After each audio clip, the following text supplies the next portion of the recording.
Bonjour Fungamel, comment vas-tu? Bienvenue à cette nouvelle vidéo dans laquelle nous allons parler de comment réduire les jugements et cultiver l'empathie. Bienvenue aussi au soleil qui vient de nous rejoindre ou bien qui est toujours là et qui nous fait cette grâce.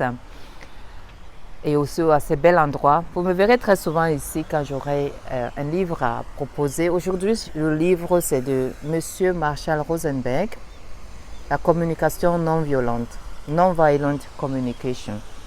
C'est un livre que j'aime beaucoup parce que justement, les jugements font partie, n'est-ce pas, de la communication violente que nous émettons souvent avec d'autres personnes et surtout aussi envers nous-mêmes. Et ce livre, je le recommande à toutes les personnes. Je pense qu'on peut aussi l'écouter ou en français, je ne sais pas malheureusement. Mais c'est un livre que chacun doit au moins avoir lu ou bien écouté une fois dans sa vie. Donc, pourquoi je parle de la communication non violente ou bien des jugements encore plus précisément? Comment réduire les jugements? Tu sais, pour moi, personnellement, je crois que les jugements, nos attitudes des jugements sont les freins dans notre développement humain et aussi spiritueux. Nous allons nous rappeler que nous sommes des êtres humains, des êtres spiritueux, ayant une expérience humaine à un temps très limité, de la naissance à notre mort. Mais avant cela, nous sommes d'abord les êtres spiritueux. Et malheureusement, quand nous sommes ici, sur cette terre, dépendamment où on a grandi, on devient plus humain que spirituel. Et pourtant, nous devons toujours voir ou bien toujours avoir ces deux aspects dans notre vie ou bien dans notre quotidien, je dirais, pour pouvoir accomplir ou bien être toujours nous ou bien, comme on le dit souvent, être la meilleure version de nous-mêmes. Peut-être ça c'est un peu plus avancé. Mais je veux juste attirer l'attention sur le fait que les jugements, dans le côté humain, est l'un de nos ennemis. Pourquoi? Parce qu'il nous empêche de voir ou bien d'être capable de voir l'ensemble d'une situation. Il nous empêche, il nous limite dans nos pensées. Parce que à cause des jugements, nous ne voyons que ce que nous voulons voir d'un côté ou bien ce qui est devant nous. Moi aussi, malheureusement, moi aussi, j'espère qu'un jour, avant de mourir, cette fois dans cette vie, je ne serai plus dans cette phase où je vais juger. Mais j'y travaille corps et âme, justement aussi. Très souvent, je reviens sur ce livre, ou bien le travail, c'est un grand travail que ce monsieur a fait, monsieur Rosenberg Marshall, avec les jugements, avec la communication non violente. C'est très profond le travail qu'il a fait. Donc, Fungamel, moi aussi je juge. La dernière fois que j'ai jugé, profondément ou bien d'une façon où ça m'a vraiment touché, c'était avec le Dalai Lama, le grand Dalai Lama. Je ne sais pas si tu as vu la scène. J'ai su même aller jusqu'à parler à un moine que je connais, à lui envoyer un message, lui poser la question pourquoi est-ce que ceci, pourquoi est-ce que c'est là, avant de me rendre compte que, au fait, Marie-Solange, tu es en train de juger une scène et tu ne connais pas la profondeur. Tu es en train de faire un jugement. Alors, je suis allée comprendre, c'est-à-dire voir au-delà de la compréhension ou bien de ce que moi je savais en ce moment-là, ou bien je ne voulais même pas savoir, pour casser cette barrière de jugement, faire des recherches pour enfin comprendre que, au fait, au Tibet, c'est leur manière de se saluer avec la langue. Tu vois? Mais avant cela, j'étais prête à, comme on le fait souvent, à lancer parce que c'est ce que nous faisons avec les jugements, à lancer les cailloux sans comprendre pourquoi. Et je vais te raconter une autre scène. Je sais plus si c'est dans ce livre de M. Rosenberg, mais c'est un auteur, un grand auteur d'un livre qui raconte la scène de jugement. Il raconte que un monsieur avec ses enfants, il entre pour revenir d'abord au jugement de Dalai Lama, en me rendant compte je l'ai jugé, franchement, je lui ai envoyé, j'ai allumé une bougie de paix pour lui. Je lui ai envoyé les bénédictions parce que c'est très important de le faire pour son propre karma. Lui demander pardon parce qu'il faut se rappeler spirituellement que nous sommes unis, n'est-ce pas? Donc il ne fallait pas que je le garde sur moi. Il fallait que je demande pardon. Il ne fallait pas que je demande pardon. J'ai demandé pardon parce que ça venait du fond du cœur. Parce que j'ai émis un jugement qui était faux. Et je lui ai lancé des pierres qui étaient fausses, qui l'ont sûrement atteinte. Il ne le mérite pas grâce au grand travail que le Dalai Lama a fait dans ce monde, aussi envers beaucoup de personnes. Il a changé de milliers de vies. Et qui suis-je, moi, d'aller le juger? Alors il fallait que je fasse un travail personnel que j'ai fait. Donc pour revenir à cette histoire du monsieur, de l'auteur qui raconte une histoire du jugement, l'auteur est dans un café et il y a un monsieur qui vient avec ses enfants. Les enfants sont, comme ils sont souvent les enfants, actifs, mais là ils étaient plus actifs, c'est-à-dire ils criaient ainsi de suite, ils montaient, ils cassaient ainsi de suite les choses dans le restaurant. Et l'auteur qui était assis dans le restaurant, il demande au monsieur, il dit au monsieur, est-ce que vous pourriez, s'il vous plaît, arrêter vos enfants et leur dire d'être calme. Vous ne pouvez pas calmer vos enfants, quelque chose comme ça. C'est une interprétation, n'est-ce pas? Et le monsieur, le papa des enfants qui dit tout simplement, j'aimerais bien calmer mes enfants, j'aimerais bien leur dire de se calmer, mais je ne sais pas quoi dire aux enfants qui viennent d'apprendre qu'ils ont perdu leur maman et qui ne verront plus leur maman. Je ne sais pas comment leur parler, je ne sais pas quoi leur dire. Tu vois. Donc l'auteur comme moi, nous étions tous les deux dans un jugement. On n'a pas vu l'ensemble des choses, mais on était prêts à jeter les cailloux, à jeter les pierres sur ces personnes, n'est-ce pas? Tu vois un peu, je te raconte ça pour te ramener un peu à ce que les jugements nous font. Comme j'ai parlé tout à l'heure, ils nous empêchent de nous connecter à l'esprit, ils nous empêchent d'avoir l'empathie, de vouloir comprendre pourquoi est-ce que, dans le cas de l'auteur, pourquoi les enfants sont agités. Et dans mon cas, pourquoi est-ce que le Dalai Lama avait fait cela?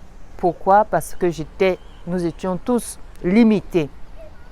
Nous étions réduits, n'est-ce pas? Nous n'avions pas l'empathie. De l'empathie, je vais parler tout à l'heure et je vais commencer alors cette vidéo en forme de podcast de parler des raisons. Ces raisons, pourquoi nous jugeons très souvent, je vais les énumérer et aussi je vais parler des conséquences. Je vais entrer plus dans l'empathie et ensuite je vais donner les conseils. Ce sont des thématiques que je vais très souvent parler ici. Pourquoi? Parce que je suis sûre que plus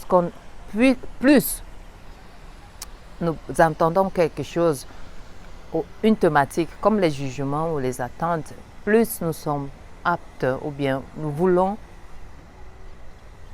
y travailler, nous pouvons faire une auto-inspection, plus en le faisant d'une façon ou d'une autre, on change nous-mêmes d'abord notre vie. Et il y a cette belle situation avant de commencer, pour rester dans l'observation, n'est-ce pas? Krishnamurti, monsieur Krishnamurti, je ne sais pas si tu le connais, c'est une personne très éveillée, c'était une personne très éveillée, l'une des rares personnes qui était vraiment connectée, je dirais, avec la source, qui était née, nous sommes nés tous, mais sûrement lui, grâce à son environnement, il est resté connecté à la source. Donc c'était un grand monsieur dans l'enseignement de l'éveil, l'enseignement du développement personnel. C'est l'un des pionniers, je dirais, dans ce domaine. Il a dit, to observe without evaluating is the highest form of the human intelligence. To observe without evaluating is the highest form of human intelligence. Fongamel, tu dois apprendre à parler l'anglais. L'âge, c'est juste un chiffre. Si tu te sens vieux, parce que tu as peut-être, je sais pas moi, un certain chiffre sur ta tête, tu te dis tu ne peux plus apprendre l'anglais parce que c'est pas moi quoi, sache que l'âge, c'est juste un état d'esprit. Chaque personne peut apprendre à tout âge. Donc aujourd'hui, l'anglais, c'est la langue que chaque personne doit comprendre. Chaque personne doit apprendre. Donc, je ne vais pas traduire cette phrase, mais je vais t'inviter à commencer à apprendre l'anglais. Je vais commencer maintenant avec notre thématique de comment réduire les jugements et de cultiver l'empathie. Pourquoi? Parce que je vais commencer avec les raisons qui nous poussent à juger les autres, car cela nous permet de remettre en question nos propres jugements. Les raisons qui nous poussent à juger les autres, quand on les comprend,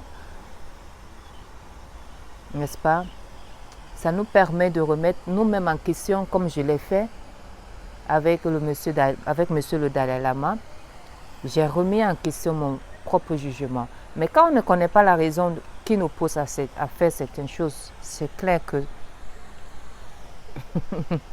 on peut pas changer, n'est-ce pas? Donc, l'une des raisons, c'est le biais et le préjugé. Ça veut dire quoi? Notre esprit est souvent enclin à simplifier la réalité et à regrouper les individus en fonction des caractéristiques communes.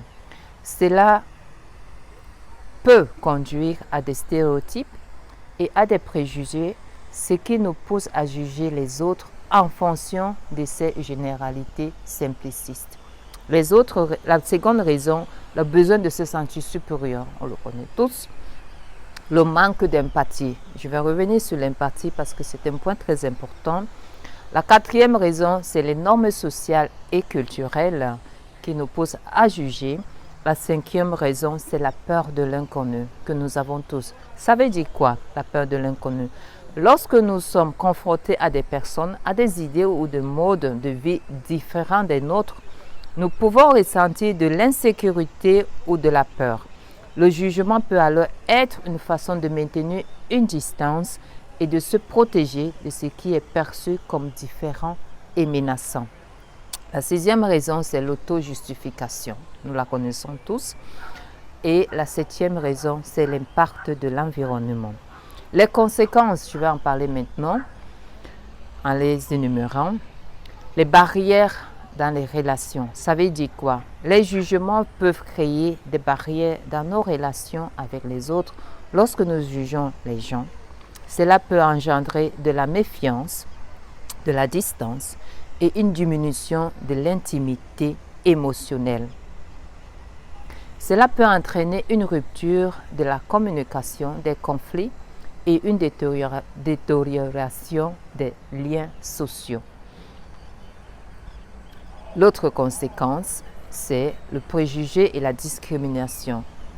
Nous la connaissons tous. Je vais revenir une autre fois là-dessus. La limitation de la croissance personnelle, comme j'ai mentionné tout à l'heure, la croissance personnelle, mais aussi spirituelle.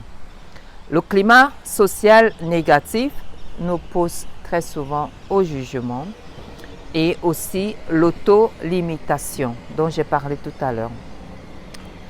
Et maintenant, je vais parler de l'empathie. Je vais mettre l'accent pour la vidéo sur l'empathie, c'est-à-dire l'importance de développer l'empathie en quelques mots, en quelques phrases. Je vais prendre trois exemples fondamentaux. Pourquoi est-ce que développer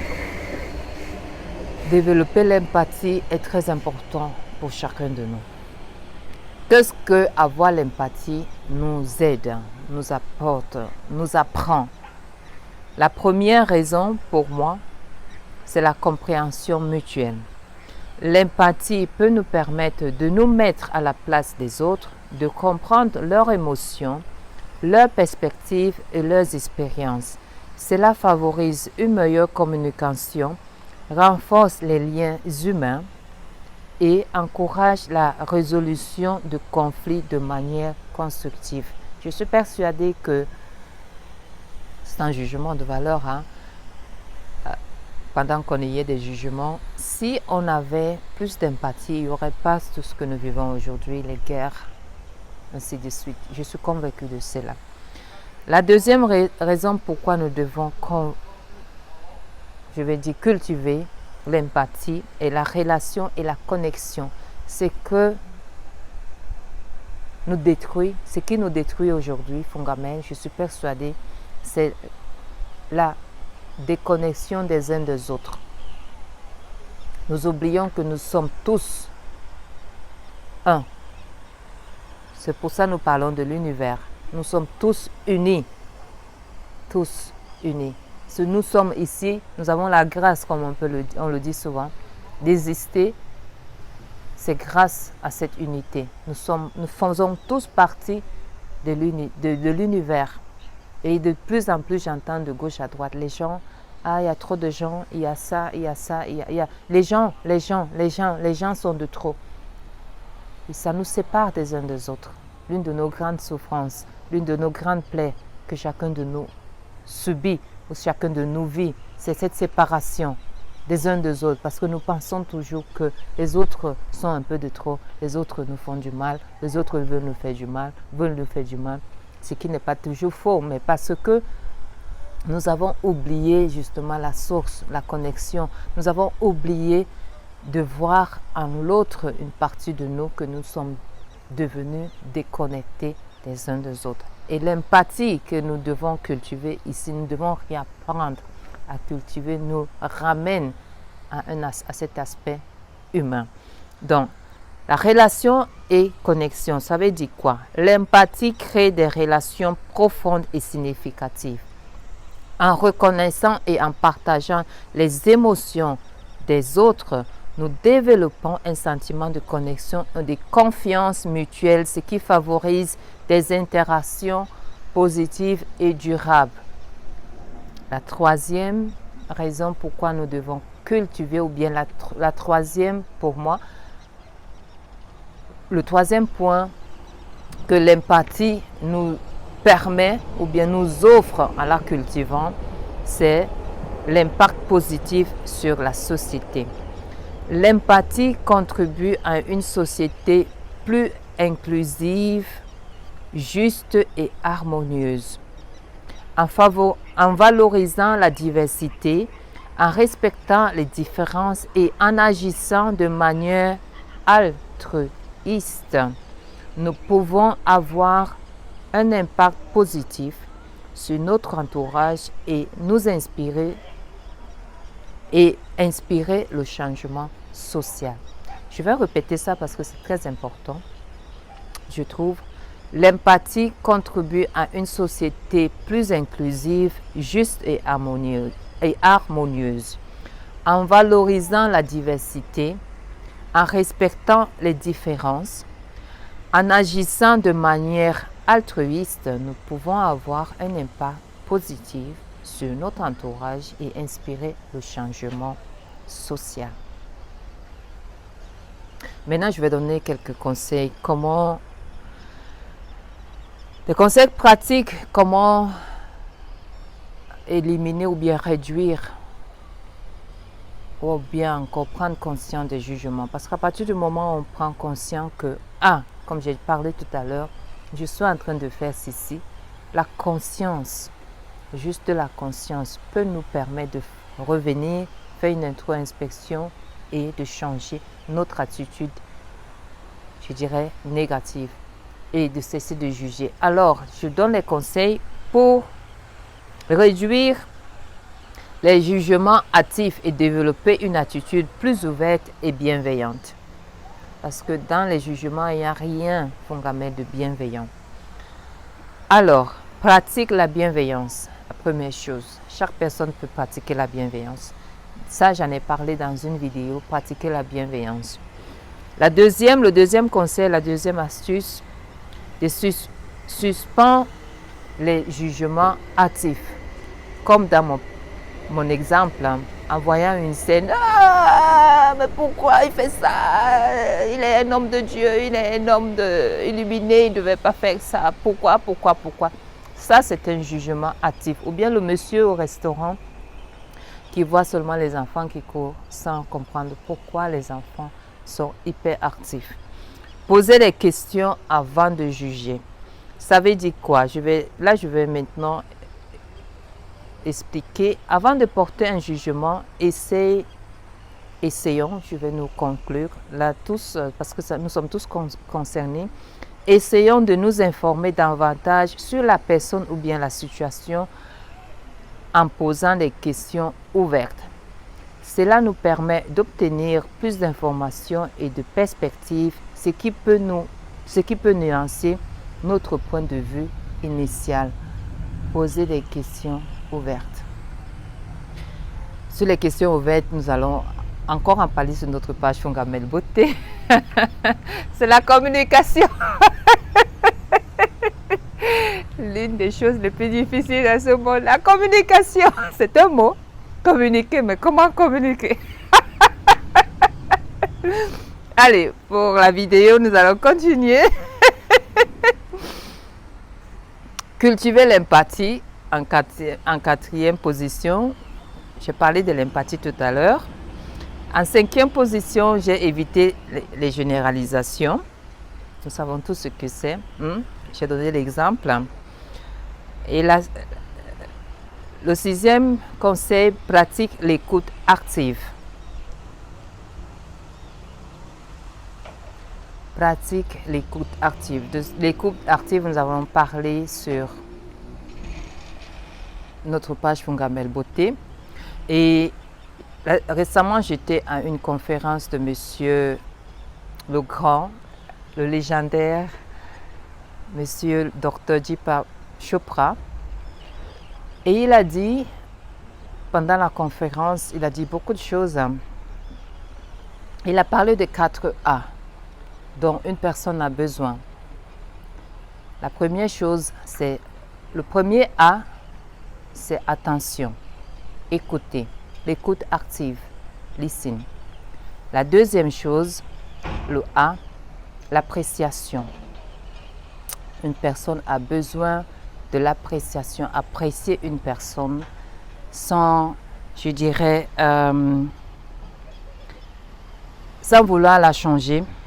Tu sais, quand tu apprécies une personne sans évaluation et autres, tu apprécies le comportement, la personne telle qu'elle est. Ça, c'est le deuxième A. Et le troisième A, il a dit, c'est l'acceptance. Accepter la personne sans vouloir la changer. Et le quatrième A, c'est l'affection. Montrer à la personne que you care, qu'on est là pour la personne. Qu'on est vraiment là pour la personne. Souvent, on se dit, je ne sais pas quoi donner à une personne qui a déjà tout, par exemple. Je ne sais pas quoi donner à une personne. Je ne sais pas quoi offrir à la personne. Tu peux offrir ton attention.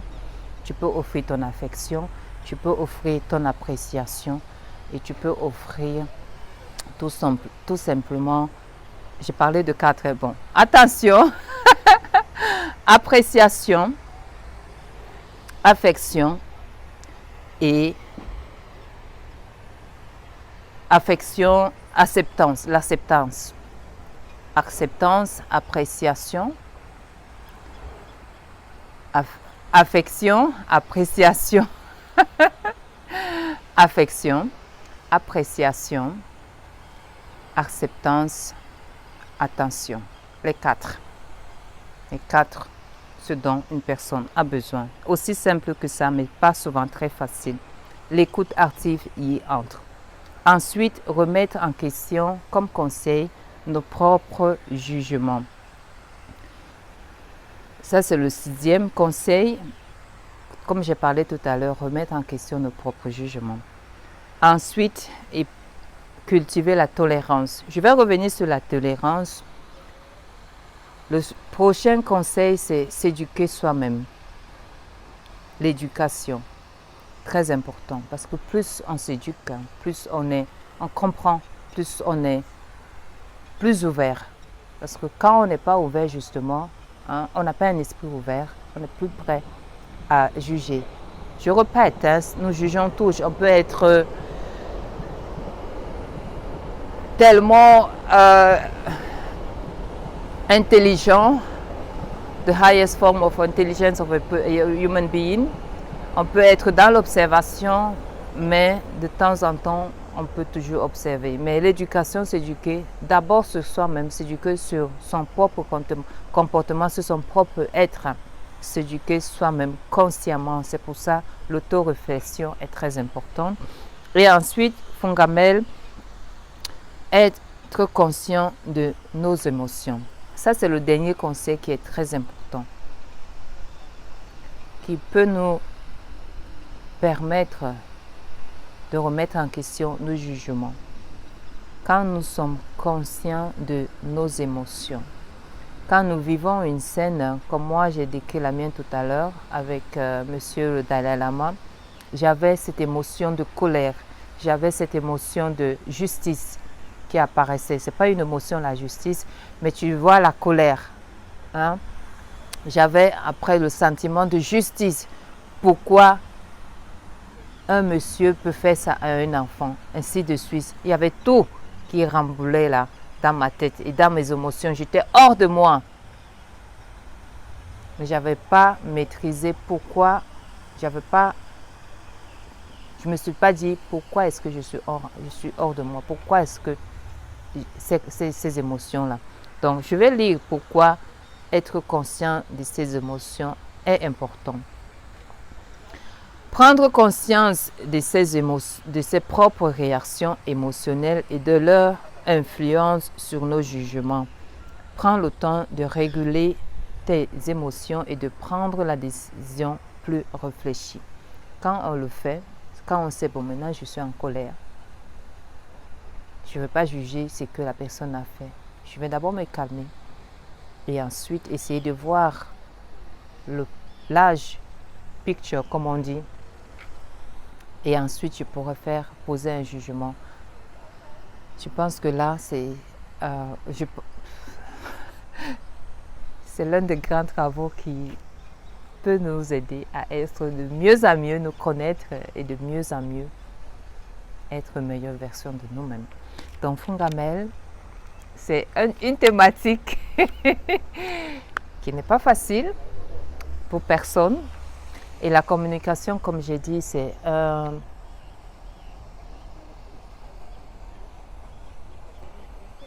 comment dirais-je en bon français ou bien c'est un frein pour beaucoup d'entre nous. Nous ne savons plus comment communiquer. Nous ne savons plus comment se parler. D'abord soi-même. Nous ne savons plus comment parler à l'autre. Alors, comme M. Kalium l'a dit très souvent, beaucoup de personnes ne savent plus penser. Ce qu'ils savent faire, c'est juger. Et c'est ce que nous faisons. Nous avons remplacé, malheureusement, cet aspect, c'est-à-dire les jugements, les attentes, ainsi de suite,